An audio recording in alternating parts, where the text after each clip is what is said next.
but not until I've done my bit about how great you are. So I first met Raymond, I think, well, actually there's an amazing bit in the book when he's talking about getting into the London poetry scene in like the early 2010s. I think that's when we first met. In fact, there's a description in the book, and I think I was at this same gig you described, and as soon as you started describing the poet on stage, I was like, I was there. This was a poetry and music night. We stood at the front, glaring up at the stage, at a blokey cockney with short brown cropped hair, a long brown coat and boots, part punk, part rockabilly. Tim, this is a poet called Tim Wells.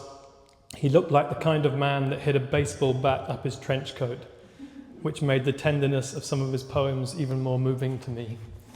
So yeah, that's how we met in this really amazing scene as poets.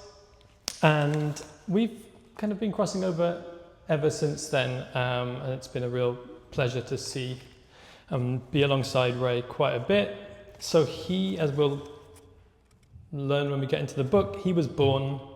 Have you ever had an event closer to where you were born than where you are right now? He was born in the Homerton Hospital in 1986. His book, The Perseverance, I was in the audience when it won the Folio Prize. I was with a bunch of poets, in fact, when it won the Folio Prize. No poet has ever won the Folio Prize before Raymond did. And we were all very excited at the idea that a poet could win that prize, because it's a prize for all genres. As we were talking a minute ago, Ray is now a global figure. He's works loads in America. He was on the Griffin Prize, which is, I would argue, the biggest. He was shortlisted for that prize, probably the biggest poetry prize in the world.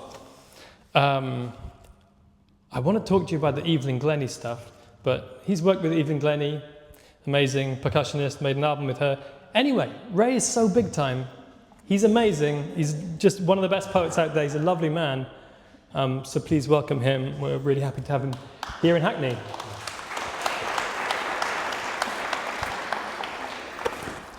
We also have with us Sharon, who's doing the interpreting. We had a very fun conversation a minute ago where Sharon was telling us some of the slang BSL terms that she uses when she's working. Sharon, could you give us some example of some slang BSL? I'll give you some polite. But I need to use my hand. Hang on. Everyone can hear you, I think. Okay. Road man. The road man. Road man. Do it again. Road man. But it must have the attitude. He's a road man.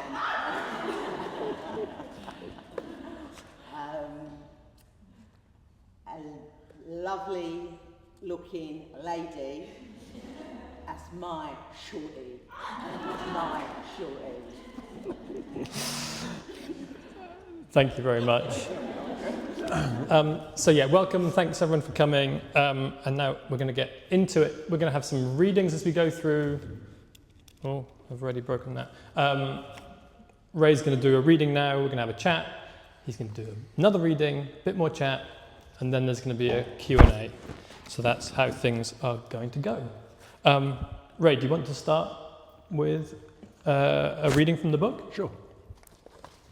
Okay, actually I'm going to start off.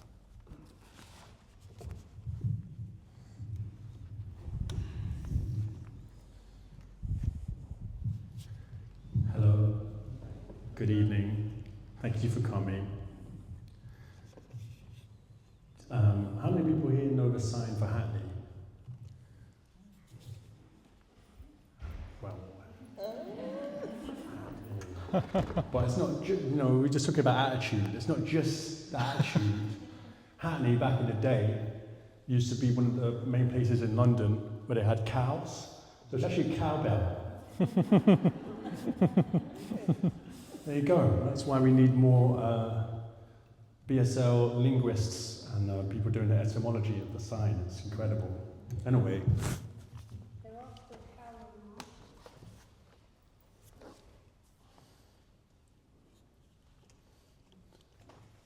Oh yeah, exactly, yeah. Cows in the marshes. The marshes used to be a lot bigger. Okay, so I'm going to read a section. Oh, just to say, Joe, thanks so much for that introduction. That was beautiful. Thank you. Pleasure. I'm going to read a section called What's Good About Being Deaf. It's just a couple pages into it. What's good about being deaf? I met Thomas when I was visiting a school in Durham in 2017. His teachers whisked me away after I delivered an assembly on poetry to a packed hall of 11 to 16-year-olds to sit me in a room with him, a hazel-haired, round-headed 11-year-old who had 2 large silver hearing aids in his ears. He kept his head down on the table as his teachers helicoptered over him. Thomas was the only deaf student in the school, and the overzealous hearing teachers gathered Thomas and me in a quiet room to meet each other.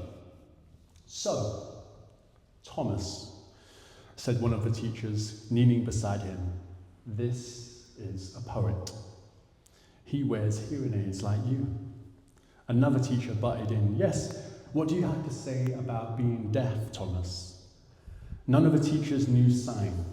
Even the fact that sometimes they spoke without facing him showed me that Thomas wasn't in a room that was accommodating his needs.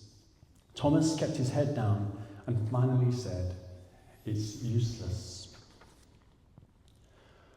I told Thomas that I felt useless at his age too, that I had internalized this idea that my deafness decreased my value and limited my future, employment and romantic. I explained that I had spent decades pushing against this notion. Deafness is harder when you have to rely on people who aren't deaf to understand you, people who don't have the patience to face you when they talk or speak sign, or know when to pause in conversation when there's a loud noise like an alarm going off or a truck bustling down the street. One of the teachers, perhaps feeling accused and that my words were negative, interrupted again. Yes, but look at him, Thomas. He's now a famous poet.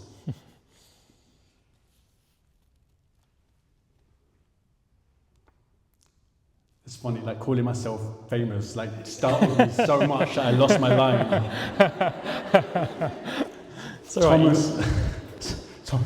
Thomas lifted his head from the table, stared at me, thinking then, asked. Thomas lifted his head from the table, stared at me, thinking, then asked, are poets useful?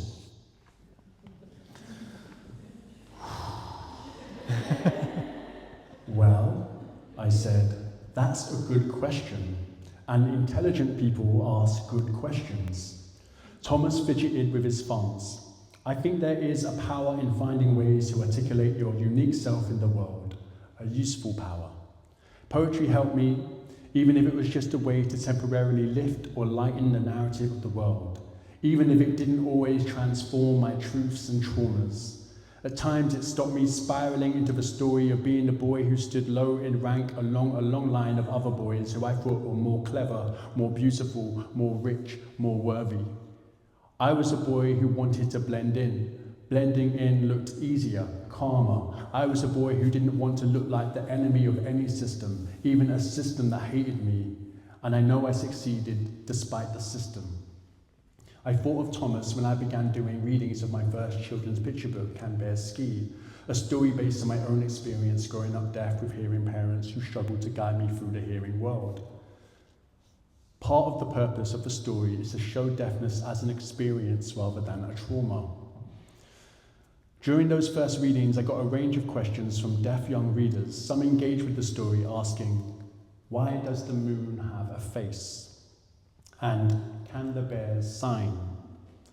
And there were young readers looking at the other faces on the Zoom call and asking, how many people here have cochlear implants? Another question was, does anyone here have red hearing aids? But a common question I received was, what's good about being deaf? There is an innocence to this question, but there's also a self-consciousness, one that some would say ought to not exist for children so young, but alas, from birth, we're lucky to be born in a room that isn't ableist, let alone a world. Forgive me, I'm not trying to be grandiose. I didn't mean for poetry to give me a platform for sweeping statements of self-affirmation. For a long time, my poetry was private. It helped me hide. I hid behind poetic thought, in part because it was an intellectual activity that asserted my potential usefulness. In reality, I had no idea what a deaf, racially ambiguous boy could offer the real world. Happy National Poetry Day, everybody.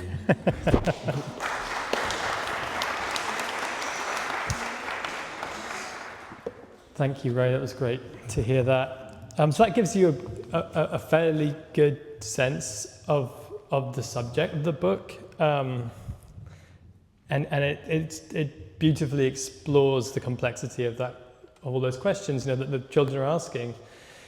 What's good about being deaf? Are poets useful? This is an important question. I thought about that question. Are poets useful? Which you answer beautifully in that section, but you've been writing your poetry often inspired by your experiences as a deaf person and growing up in London and all these things. What was it that made you want to switch over to writing a memoir? I guess are memoirists useful? What was what was the decision that made this? What could you do differently with a memoir that you couldn't do in your poems? Okay, so before I answer this, forgive me, Joe, but I'm just going to give you a quick plug. Oh gosh. Children of Radium is an amazing memoir. Fucking hell, man. So,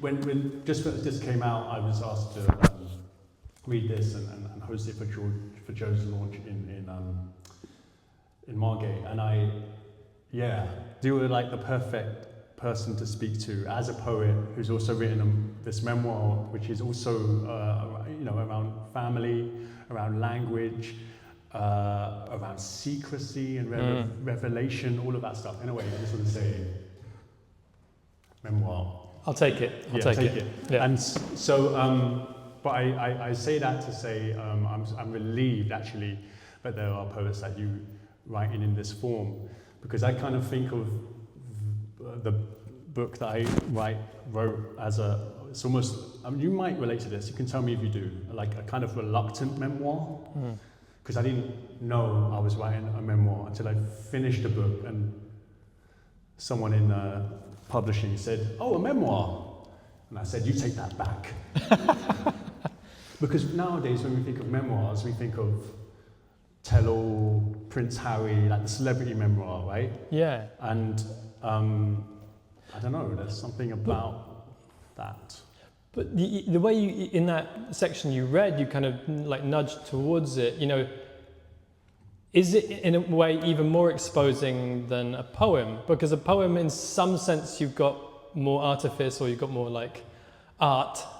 I'm not saying your memoir's not artful, obviously it is, but is there something even plainer about a memoir, which is, I don't know, is that scary or is that liberating? Yeah, absolutely. What writing this book showed me is that, like I say there, I have used poetry as a way to hide behind the thought, because in poetry, I understand its function. I read a lot of poetry, and then when I'm moved by a poem, it makes me obsess over, what are the mechanics? How did the poet do this? Okay, great, now what's the equivalent move for me in my own work? That's kind of often how I read. And the secret with poetry is that, its power, I think, depending on your taste and your tradition or whatever, but for me, the poetry that really moves me, its power is image. It knows what to do with an image. And if there's more than one image, it knows how to transition from one image to another image. And the interesting thing is sign language, BSL, works in a similar way. It's a language, it's just an image. And when you see someone who can sign beautifully, it's because they're transitioning from image to image. It's seamless. So you might want to watch Sharon over there, the pro. Like, it's a similar thing. And so in memoir, in prose, I didn't have that safety net anymore. Because in the first draft of this, the feedback I constantly got was, see, you said this thing here, say more. Say more, say more, say more, say more, say more. And I'm like, I'm saying too much. Because often in poetry, you're taught, say less, say less, say less. Don't just say less, also put a hole in the truth. All right? So, and I think no, don't go off onto, I'm going to try not to become that person who says what poetry is, but I do. On National Poetry Day. On National Poetry Day.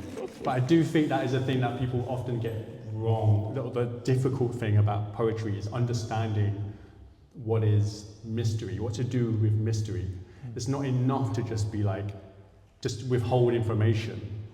You know what I mean? That's when the image comes in. If the image can stand in for some kind of emotional truth that you're trying to convey, which might not even make sense to the author, but feels right, and then can resonate with readers, that's difficult. And I'm obsessed with trying to do that in poetry. And here was this was, to be honest, this was difficult. Right. Well, what this book does is it, as Ray's saying, it does stay in it doesn't turn away. It looks directly at a lot of difficult things. And it's really, really powerful. I want to get into a little bit of the story, and also, you grew up in Hackney. A lot of it's set in Hackney. As a Hackney audience, I think you're going to love reading this book for its many reasons. But there is something also great about feeling so close to it in a geographical sense. So, could you just? This is a beautiful chapter about both your parents' journey to where they met in Hackney at a squat party. Could you briefly tell us how they both got here? Oh no. So my mom is in the audience. Oh, is she? So I'm wondering if my mom wants to tell that story instead of me. Do you want to tell that story, Mom? Do you want to come up here and tell that story, or shall I? Because if I say it, it's going to be like, oh, you got that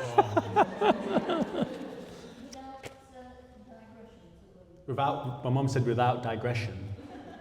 Impossible. Impossible, yeah. Impossible. No, okay, so I'm going to tell the story, Mom, and I'm going to look at you as I tell the story. And based on your face, I'm going to either add or subtract. My parents met in Hackney at a squatters party in the late 70s, early 80s. Yes. This is how I had to write the whole book. And then,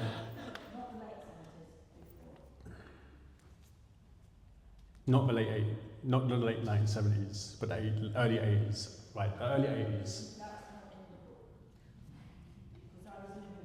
Yeah, that is. Yeah. No, it's in the book. My mum read the book before it was published. She signed off on it, so it's alright. I'm just trying to go off. See what you did, Joe? Got me in trouble. No, I didn't give you the heads up.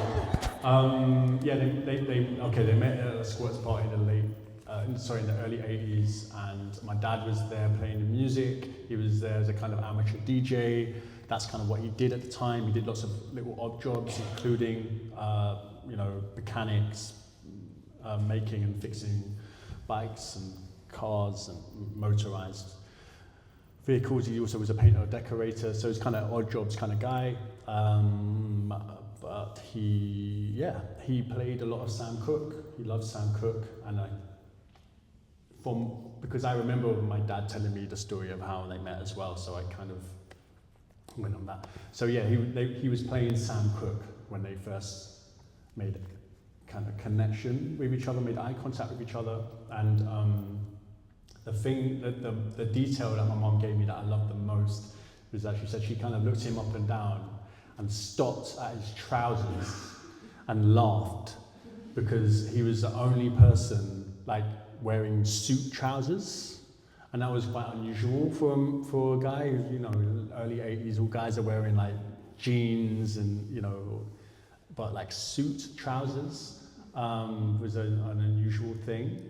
And then I'm going to skip a bit there. I'm going to skip a lot. Suddenly my sister was born. 4 years later, suddenly I was born.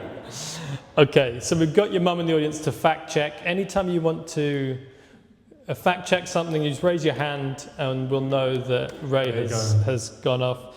Okay, so 1986, you were born in Holborn Hospital, correct? Yes, correct. Right, Mum? Yeah, confirmed on two independently confirmed. Yeah. And your parents didn't know you were deaf when you were born, right? No. And when did you and they know?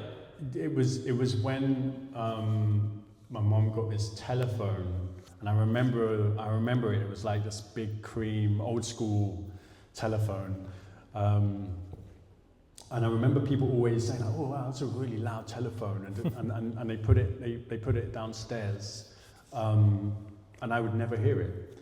I mean, there was a question about whether I was being rude, about whether I was ignoring the telephone, and then eventually it was like, "Oh, okay, I think we need to test his hearing." Maybe that, you know, there's a whole question.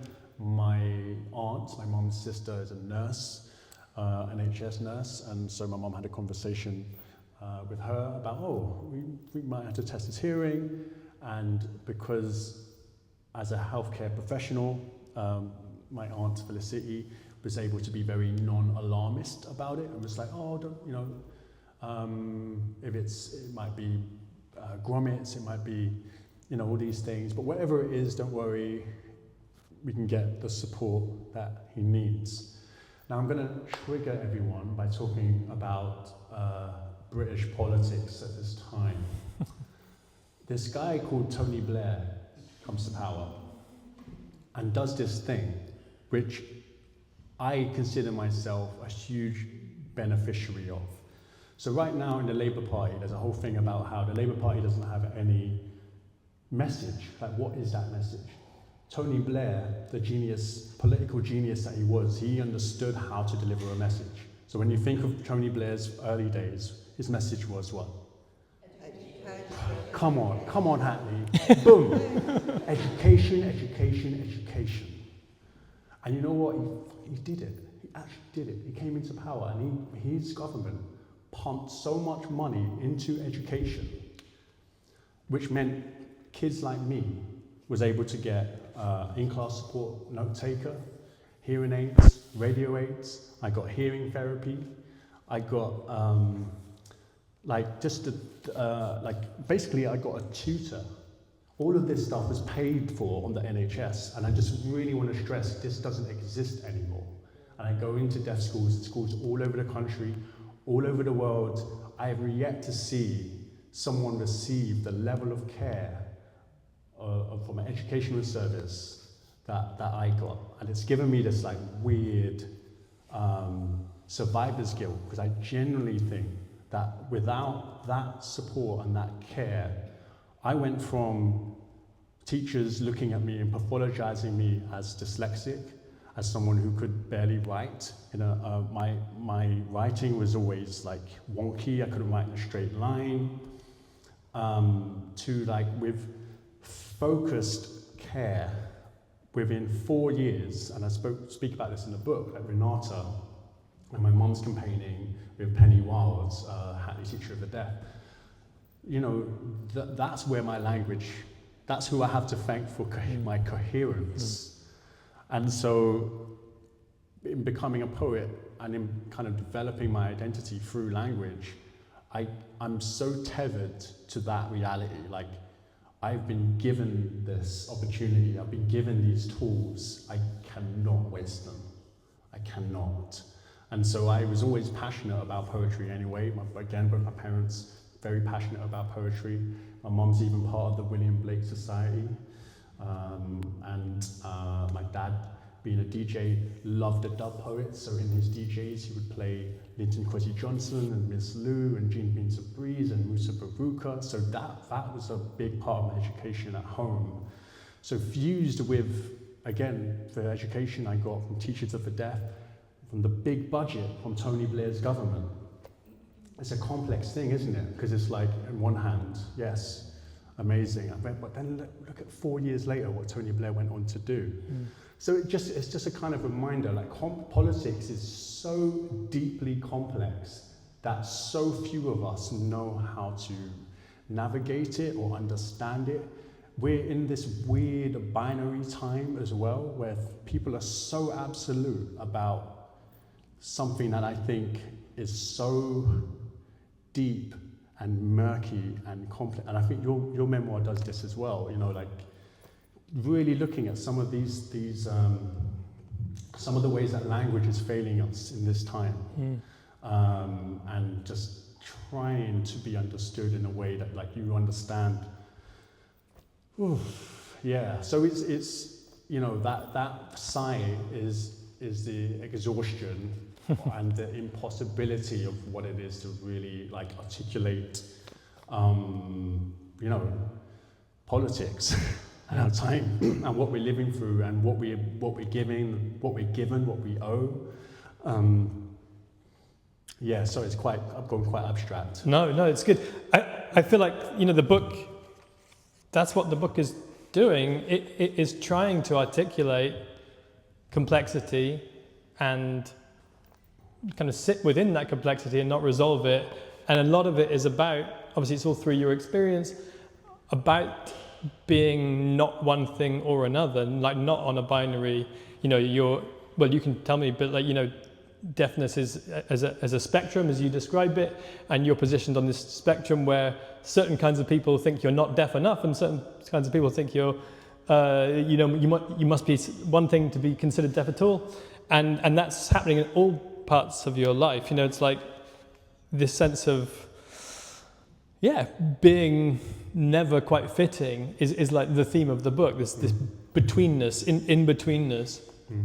I want to come back to like before you, I want to say discovered poetry, or poetry discovered you. I think it was there all along, but like there's an interesting period which you describe really beautifully through your teen years, where you're kind of feels like you're cycling through some identities in search of maybe one that works for you or fits for you. And I think it's Tabitha, your partner at the time, who says she's looked at these photos of you from your teen years, and she says, "Oh my God, you've been 10 different people." Yeah.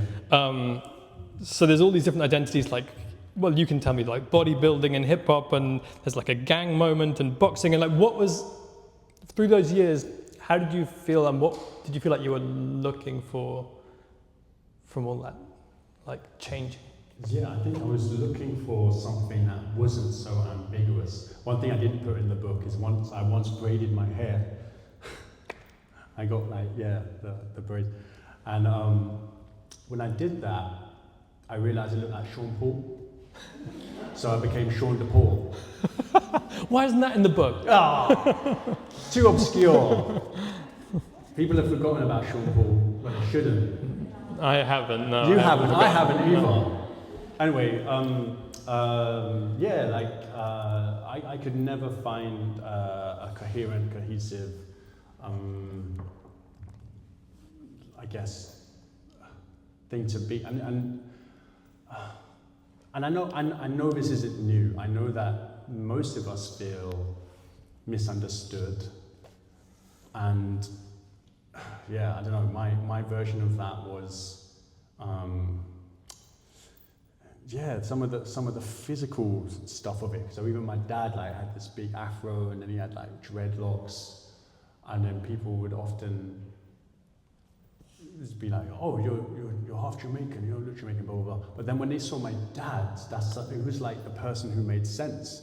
As soon as people saw my dad, they're like, "Oh," because I look a lot like my dad.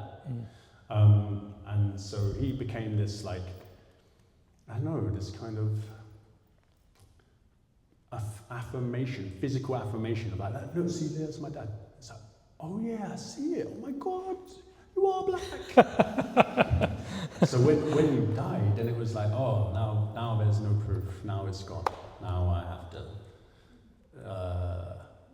Now where do I go to? Like, it's almost like losing your mirror. But as I've got older and matured, I think that this need to be recognized for what I am has lessened. And I guess that's one of the cliches about getting older. You start to care less about the perception of others on you. And I definitely do feel that. And I think being a dad, being a parent now, it also contributes to that. There's some dimension of noise that is diminished since becoming a parent. It's like, actually, this doesn't matter. Let me just pull that back, and focus on how to, because now I'm the model, right?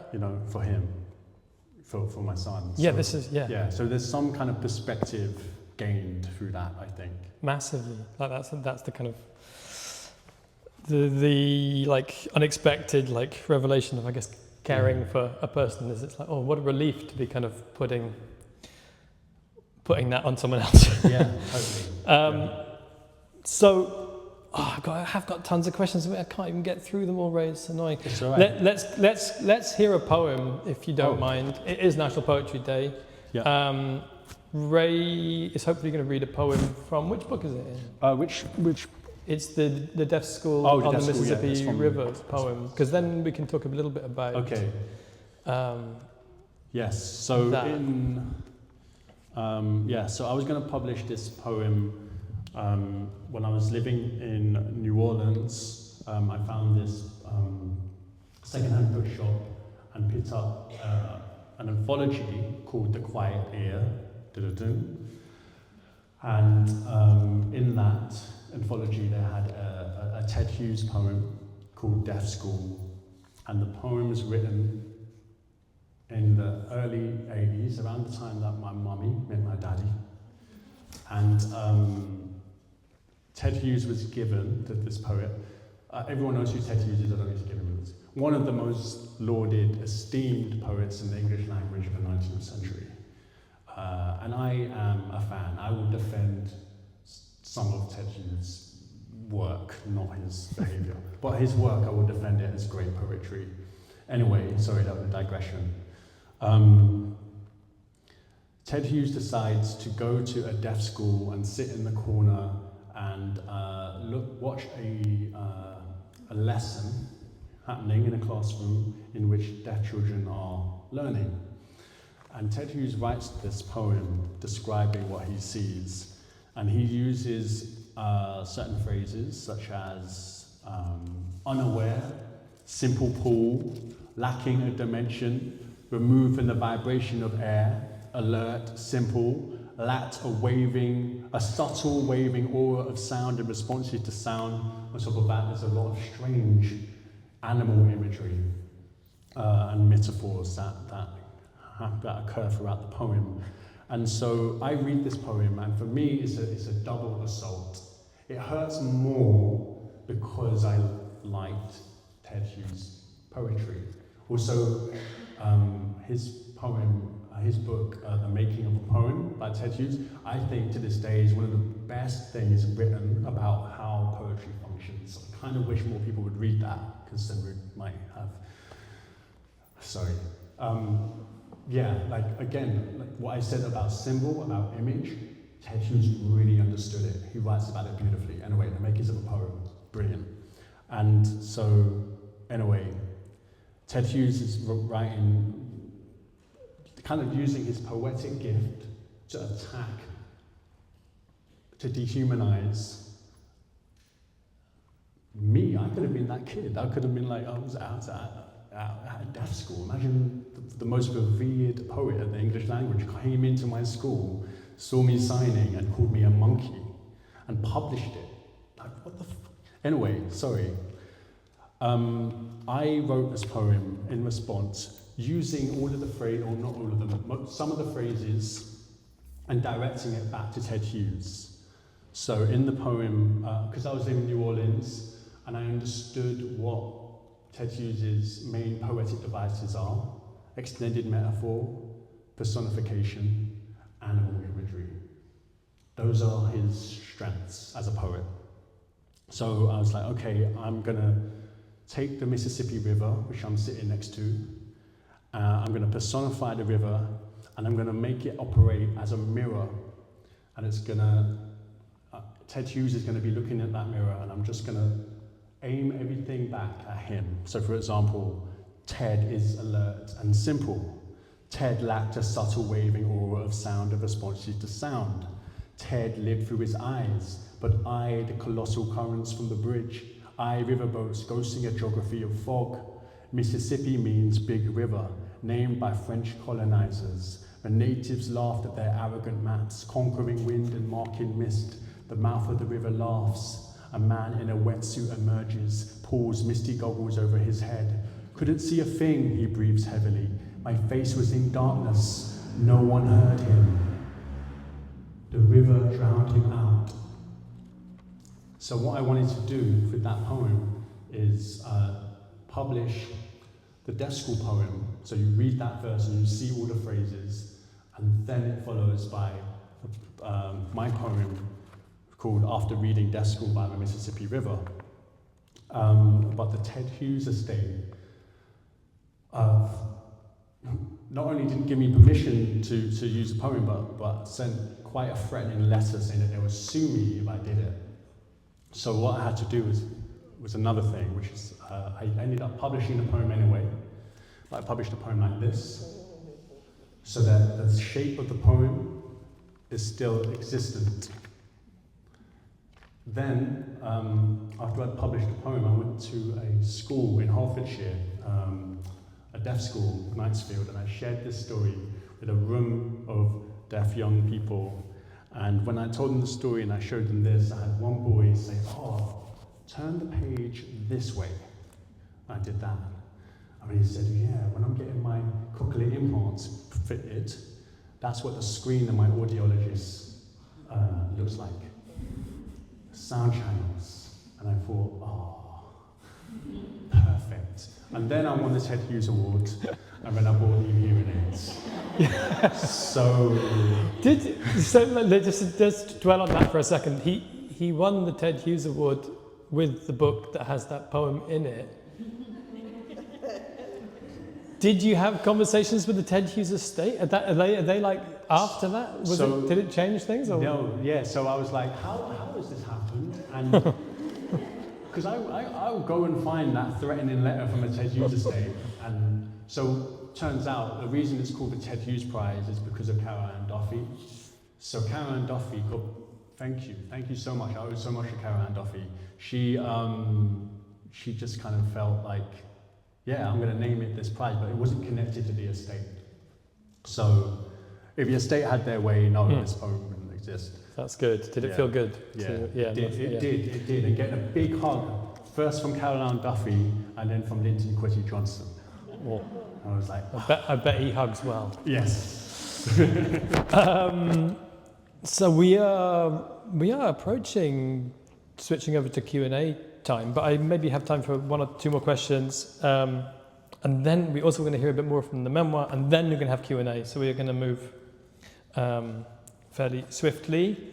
So I just want to talk a minute about your experience with sign language, and in the book you kind of describe, I guess, again, like quite a complex relationship to the various kinds of sign language in your life. What was your experience as a younger person, learning it or not learning it, and where do you kind of sit with it now?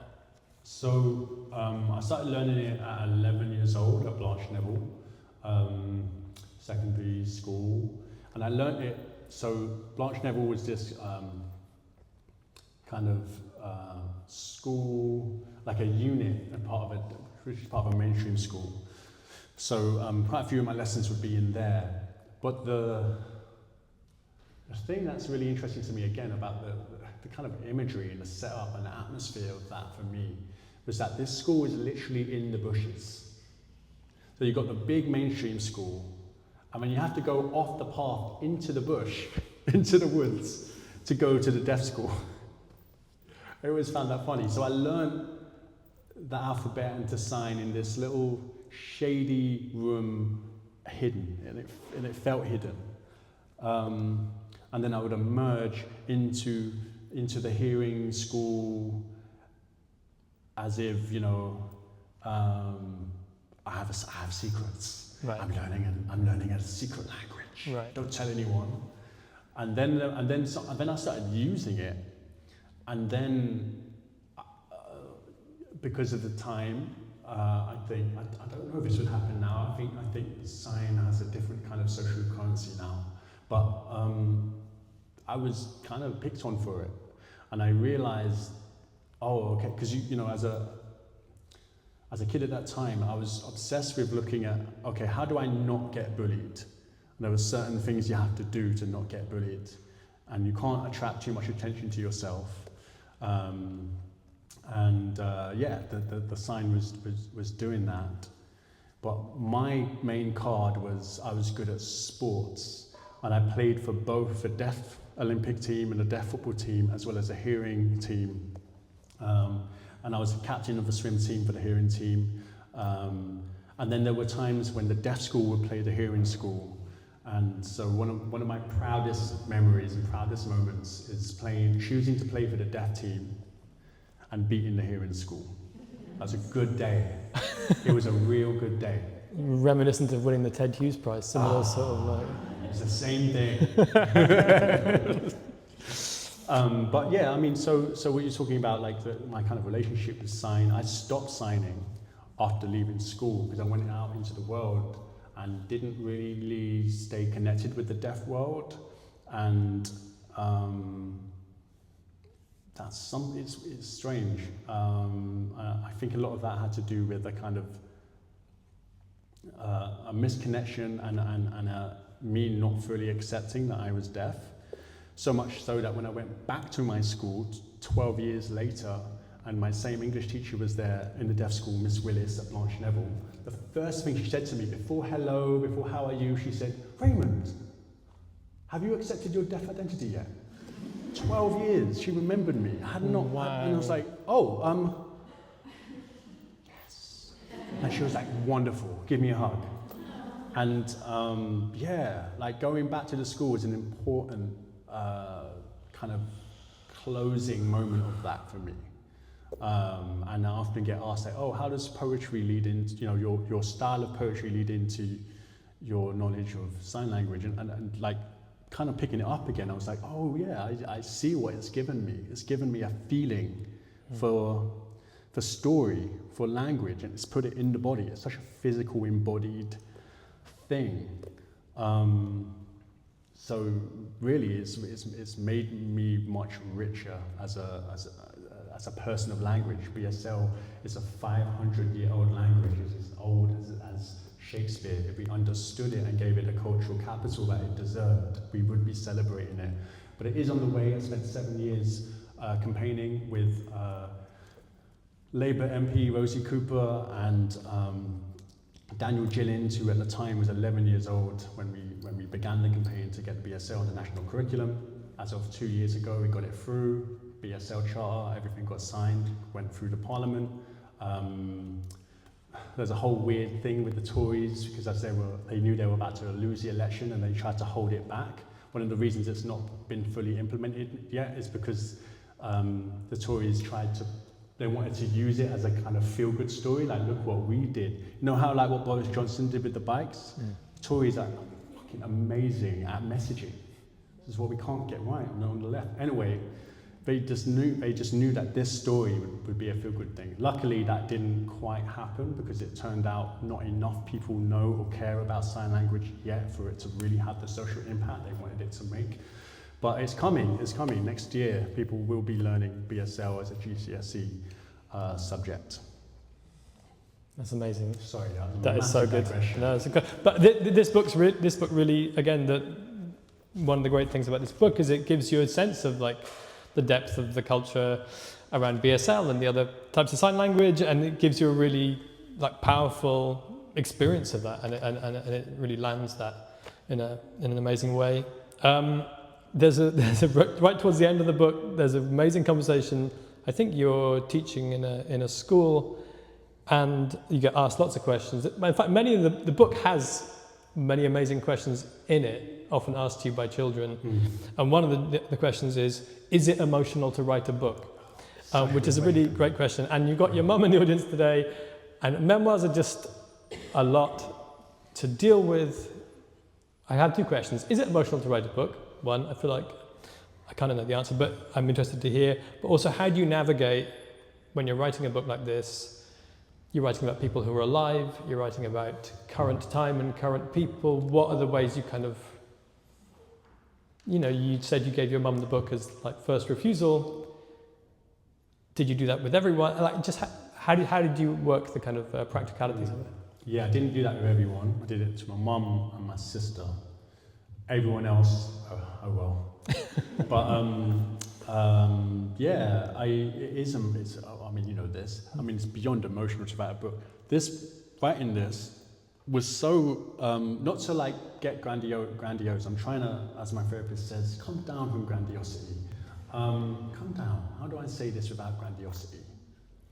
This book, in the process of writing it, was so, I was so obsessed with getting it done. I just knew it had to get done. I had a certain energy in me at the time to get through it. But it was making me spiral all the time when I came away from the page. And I couldn't be present, I couldn't focus, I couldn't be, it was the first year being a parent at the time, and I think I did a lot of things that I regret. But but just in terms of like not being present enough, I wish I was a bit more present. But it really was the writing that was kind of pulling me away. I mean, I went to my therapist and kind of spoke a lot about this, and one of the revelations that my therapist said is, sounds like you have complex PTSD from this stuff. So I was like, what complex PTSD? Isn't that something that people that have been to war experience? It's like, well, there's different, it's a spectrum. So yeah, I then started treatment for it, and it was correct. I needed that. Wow. I needed that. And yeah, man, writing a book, like kind of like, a memoir. Yeah, if you're going there, if you're really going to your dirt, your pit, then you're gonna see some things that you're not gonna like. And if you're doing that work, that's what I mean. It's so weird, like to see this. Like we were talking about, like the celebrity thing of it, being like, oh look, I've got a book, I wrote a book. This looks great, but like that stuff, like the conversation with your family, the stuff in therapy, the that's not sexy. I couldn't pose like, hey, there's no Instagram post of me being like, here's me, my therapist, complex PTSD. Nah, man, like, it's not sexy. Yeah. It's not sexy. So on National Poetry Day, I would say that the best visual, best film, I think, that captures what truly writing a book is, I think I'm going to give it to Kill Your Darlings. Daniel Radcliffe is in it. If you haven't seen that film, Daniel Radcliffe kills it. It's something that made me really respect him as an actor. I'm like, you got it, you did it. Because it doesn't just show the writer doing this.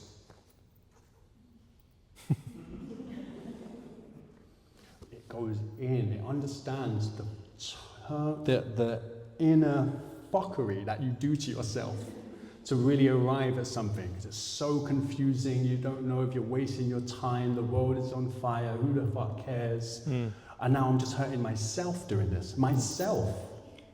Sorry, I'm really on one today. Wow. I love it. Okay. On that note, look what all the struggle leads to. Let's have another little reading. Would you mind giving us a little bit from the book to finish, and then we're going to have Q&A. Yes. And yeah, that's the pain results in beautiful prose. Oh, man. So we shall hear that. I'm sorry if that sounded grandiose. Oh, my pain. It hurts so much, but the writing is so good.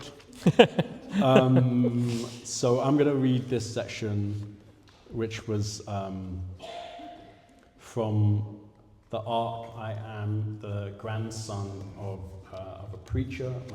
My granddad J.K. Antrobus was a preacher, and one of my favourite inheritances, heirlooms, is a box of his sermons. And I dig into this box and I read them every now and then, and on the back of some of the sermons there are little poems. So he was a poet, it was never published in his lifetime. So I think about that, that as a kind of inheritance as well. So in this section, I do a kind of roll call of a lot of the teachers of the deaf and a lot of the poets and deaf artists that have helped guide me into a kind of artistic realization, epiphany, if you will. And so you're going to hear a whole heap of names in this section. My sign name at school was R. Cat. Why? Because at school I hid. I grew out my hair. I would never cut it on the side, and I would make sure that no one could see my hearing aids. I mean, if I did cut my hair on the side, I always had a hood. So I was known as I wasn't trying to be a bad man. I was roadman. Roadman. I wasn't really trying to be a roadman, I was hiding.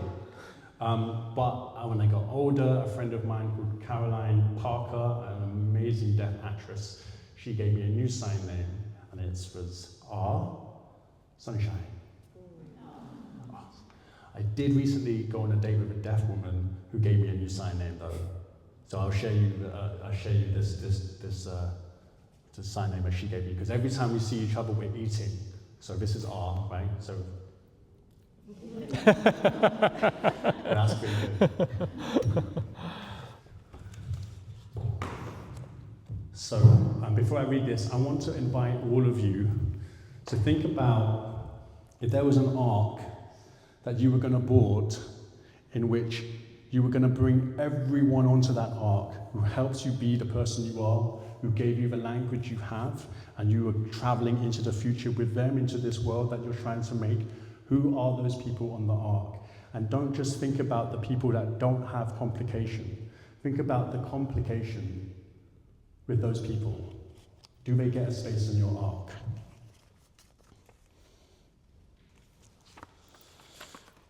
I sometimes imagine an all-hearing God, a white cloud with one tiny ear and one giant ear, neither needing help from hearing aids, neither ear missing any sound. And this all-hearing God heard enough of the world and decided to destroy the all-hearing world in a great flood. And we, mere mortals, needed passage to the deaf world, to integrate it into a world we must share, a world where what is learned from speech and sign language and lip reading and caption screens in train stations and airports and hospital wards and classrooms is all part of the air. And my grandfather returned to earth as a voice to sermonize our salvation. Granddad JK, I'd say. We need an ark to connect us to the deaf world. We need deliverance from the wrath of this all-hearing God. And Grandfather JK would ask calmly, thoughtfully, as I feel the electric in my hearing aids meet the electricity of the question, who is on the ark? And I'd say, Granville Redmond is on the ark, his canvas wet with passing storms and luminous lakes.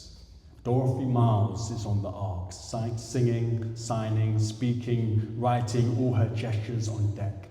Johnny Ray is on the ark, and all his dancing static.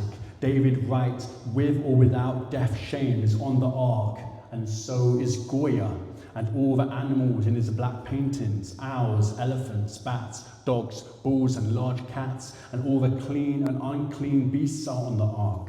My mother's telephone is on the ark, and so are all the teachers and interpreters of the deaf, Thomas Braidwood, Penny Wilds, Renata, Deborah, Alfred Evelyn Clark, Hashim Gazelle, Claudia Gordon, Antoinette Aiken, Tashi Widmer, forgers of good relationships, good listeners are on the ark. Grandfather JK would touch his moustache, knowing whom we were about to summon. Grandmother Barbara is on the ark, hands clasped, leaning back in her floral armchair, and so is Grandmother Dorcas, literate in land and wood and water. Donald Winnicott is on the ark, and so is the kind patience of Mr. Barry and Mark, the swimming coach, with his gestured poolside instructions. Who else is on the ark?